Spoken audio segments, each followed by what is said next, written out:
और छत्तीसगढ़ में कम बारिश को लेकर सरकार ने किसानों के लिए जारी की है एडवाइजरी। संभावित अल नीनो और कम बारिश को लेकर जारी की एडवाइजरी। धान की रोपा पद्धति छोड़ सीधी बुआई अपनाने की अपील की है। सीधी बुआई तकनीक से 20% पानी की बचत होगी।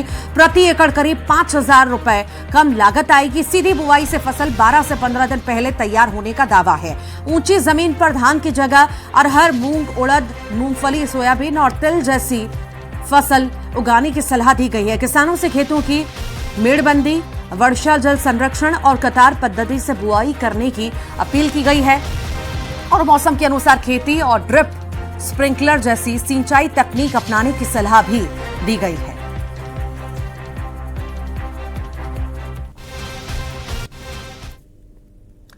और मध्य प्रदेश में आज जमकर बरसेंगे बादल। इंदौर समेत 19 जिलों में तेज बारिश की चेतावनी है। बड़वानी, खंडवा में बारिश का रेड अलर्ट है। मौसम विभाग की चेतावनी है 8 इंच तक पानी गिरेगा।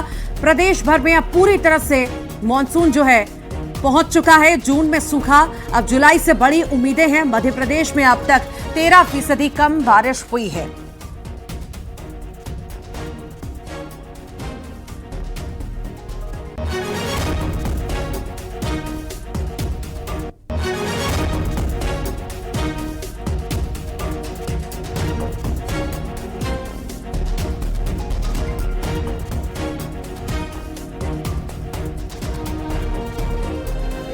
तो मॉनसून पूरी तरह से एक्टिव हो चुका है और आज झमाझम बारिश पड़ने के पूरे आसार हैं। प्रदेश भर में झमाझम बारिश पड़ेगी।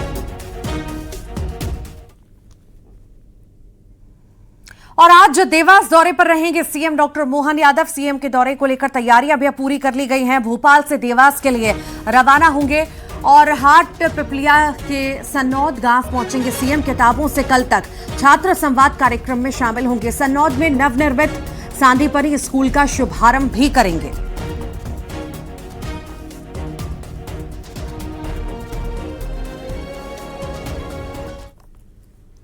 और दतिया में उपचुनाव से पहले कांग्रेस में हलचल तेज हो गई है। बड़े नेताओं की मौजूदगी में आज होगा प्रत्याशियों पर मंथन। कांग्रेस की अहम बैठक, कई दावेदारों की धड़कनें तेज हो चुकी हैं। अवधेश नायक, घनश्याम सिंह और अशोक डांगी के नाम बैठक के बाद कांग्रेस की चुनावी दिशा तय हो सकती है।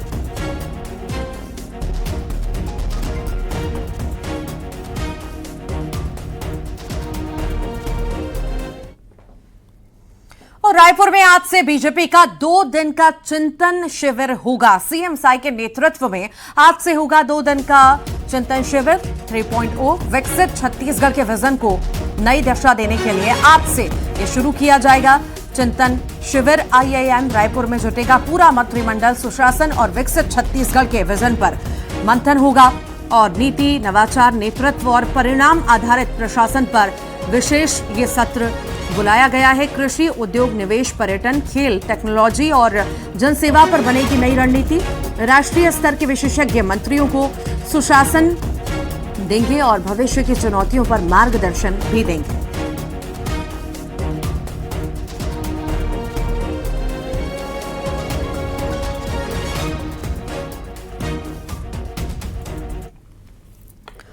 और आपने ऐसी मन्नत के बारे में पहले नहीं सुना होगा जिसमें शिव जी की कसम खाकर ये काम करवा दो महादेव, सुंदर लड़कों को मेरी ना, ऐसी ही कहीं और मन्नत की अर्जियां आई हैं। देखिए ग्वालियर से आई ये खबर, देखिए।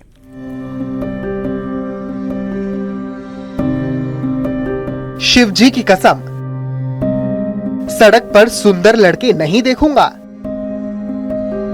सैलरी होगी 1 लाख तभी करूंगा ये काम। री-नीट में सक्सेस की मन्नत भी, महादेव को मन्नत की चिट्ठियां। महादेव को अर्जी, बाबा आपकी मर्जी। महादेव तो बड़े भोले हैं, अब भला वो नहीं संभालेंगे तो कौन संभालेगा। लेकिन महादेव को मिली ये अर्जी सुनकर तो सब दंग ही रह गए कि भाई ऐसा संकल्प तो पहले सुना ही नहीं। पहले इस चिट्ठी को देखिए जिसका लब्बो लुबाब हम बताते हैं, जिसमें एक भक्त ने लिखा है कि सड़क पर चलते लड़कों को नहीं देखूंगा, चाहे वो कितने सुंदर ना हो। बकायदा शिव जी की कसम खाई है, यानी खुद से वादा कि भोलेनाथ मेरा ये काम करवा दो, मेरी 1 लाख सैलरी महीना करवा दो, बस तब तक लड़कों को देखूंगा नहीं। मैं भूमिया बाबा की कसम खाता हूँ कि आज के बाद कभी खुद से बात नहीं करूँगा, फिजूल में दिन में सपने नहीं देखूंगा। शिव जी की कसम, किसी से बिना जुबान दिए कुछ नहीं करूँगा। जब तक 1 लाख रुपए महीना नहीं कमाने लगता, किसी के घर नहीं जाऊंगा। पर्ची के पीछे उसने लिखा 2-3 साल में अमीर हो जाऊंगा, हमेशा खुश रहूंगा। काउंटिंग हमारी सुबह 9:30-10 बजे से स्टार्ट हो गई थी, जिसमें कि सभी रिटायर्ड बैंक कर्मचारी, पोस्ट ऑफिस कर्मचारी ने इसमें सहयोग किया, जिनकी निगरानी में खोली गई। कुछ कलेक्ट्रेट से भी अधिकारी आए हुए थे प्रशासन के, उन लोगों की उपस्थिति में ही हमने ये खोली है। इसमें कुछ चांदी की छोटी मोटी चीज़ें निकली हैं, मतलब नाग नागिन के जोड़े वगैरह इस टाइप के निकले हैं। लोगों की मन्नतें पूरी हो गई हैं, उस टाइप के पत्र निकले हैं। कुछ लोगों ने अपनी आगे जो मन्नत मांगी है वो भी पत्र निकले हैं। एक ने तो अपना एक ऐसा पत्र डाला है कि जब तक मैं अमीर नहीं बन जाऊंगा, जब तक मैं ऐसे ऐसे काम नहीं करूंगा जो उसके मन में होंगे उस टाइप के, कि मैं इस टाइप के काम नहीं करूंगा जब तक मेरा अमीर नहीं बन जाऊंगा। इस टाइप से उसने भावनाएं व्यक्त करी हैं अपनी। ग्वालियर के अचलेश्वर महादेव के दरबार में भक्तों की मुरादें पूरी होती हैं। यही वजह है कि भक्त अचलेश्वर महादेव की दान पेटियों में अपनी अर्जियां लिखकर डालते हैं। जब मन्नत पूरी होती है तो कहते हैं भोले बाबा की जय, हर हर महादेव। इस बार सिर्फ मन्नत की पर्चियों में रीनीट एग्जाम में सक्सेस दिलाने के लिए भी दुआ मांगी गई है, जिसमें स्टूडेंट ने फरियाद की है कि पास हो जाऊं। मध्य प्रदेश के किसी अच्छे सरकारी मेडिकल कॉलेज में दाखिले की इच्छा भी जताई है, तो किसी ने प्यार का वास्ता दिया है कि बस उनकी नौकरी लग जाए, हमारी तंगी दूर हो जाए, तो हमारे बीच प्यार फिर से पनप जाए। बाबा सुन लो फरियाद। किसी भक्त ने दिया है मन्नत पूरी होने पर अचलेश्वर महादेव को दिल से धन्यवाद। ग्वालियर के प्राचीन अचलेश्वर महादेव मंदिर की दान पेटियां खुली तो नोट सिक्कों के साथ भक्तों की अनोखी मन्नतें भी निकली। 5,52,580 रुपए के नोट सिक्के मिले, लेकिन लड़कों को नहीं देखूंगा, ये चिट्ठी सेंटर ऑफ अट्रैक्शन रही। ग्वालियर में सुशील कौशिक के साथ bureau report, news 18, Madhya Pradesh, Chhattisgarh.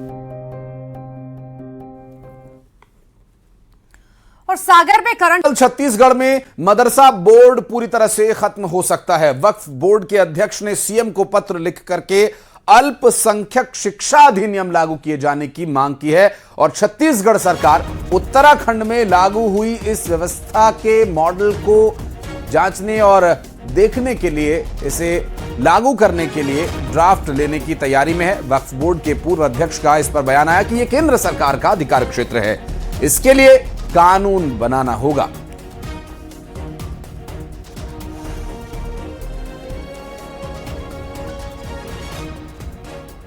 Uttarakhand की तर्ज पर और कुछ छत्तीसगढ़ ने संशोधन किया है कि इसका अध्यक्ष कोई रिटायर्ड जज होना चाहिए जो अच्छे से देख रेख कर सके, रिटायर्ड टीचर होना चाहिए जो स्कूल की तालीम कैसा दे सकते हैं।